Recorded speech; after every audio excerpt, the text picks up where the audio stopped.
when I came into this office, worked to ensure that all of the rules were followed and that the information that needs to be retained is retained, and put training in place so that staff would understand what the rules and regulations are. Tonight's top story, another scandal for Ontario's Liberal Party. Newly unsealed documents from court, well, they show that the spouse of a senior advisor in former Premier Dalton McGuinty's office told investigators he was paid $10,000 to wipe the computers of political staff. Political commentator Maddie Demetrio joins me now from Toronto. Maddie, you heard Kathleen Wynne there saying, well, we just didn't have the right rules in place. I think that that's a load of bullspit, for lack of a better term. But now we've got these court documents. The OPP believe that this was a real cover-up. It never stops, it never stops, Brian. I don't know what to say. You know, let this sink in.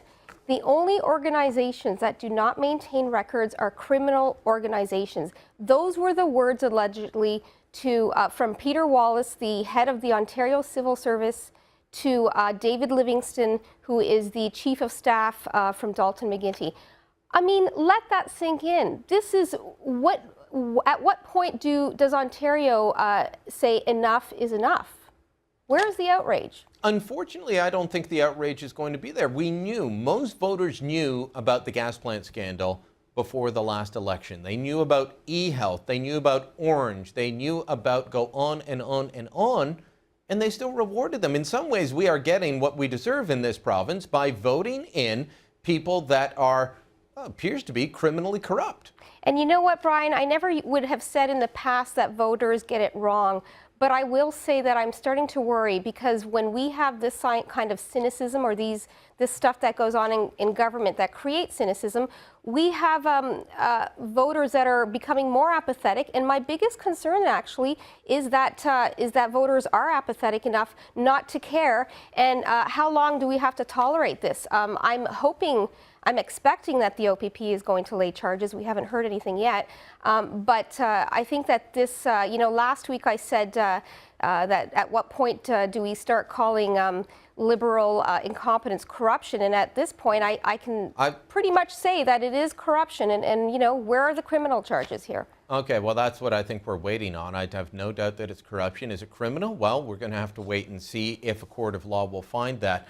Look, you mentioned off the top the quote that only criminal organizations don't keep records. I've been around politics long enough to know that at municipal level, at the provincial level, at the federal level, records must be kept. Absolutely. And I waged a long battle against CBC over their refusal to release information, and I said, if the government allows CBC to keep doing this, other departments will copy them. Guess what? Other departments are finding ways not to release information at the federal level, and that's just the bureaucrats. Right. That's not even the elected officials, because the bureaucracy is huge. If the Wynne-McGuinty Liberals get away with this, this will open the doors for all kinds of corruption, all kinds of malpractice in the future, because people will say, voters don't care, and there's no consequences. Absolutely, and you touched on something important. I believe that Dalton McGuinty's chief of staff had asked his staff to double delete emails, or make sure that it. I believe he said something about make sure it's in writing. Sorry, it's not in writing. That you have these conversations, and the whole purpose, of course, as you know, is to prevent the public and the press to get freedom of information.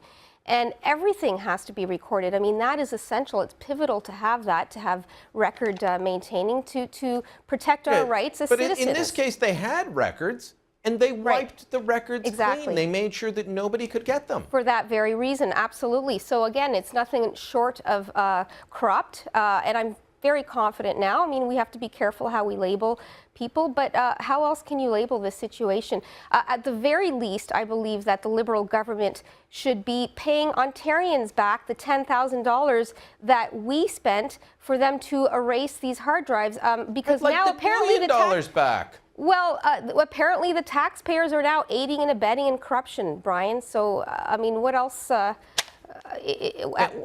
Maddie, do you think that if an election were held tomorrow, that this would change anything? Do you think that this would sink in?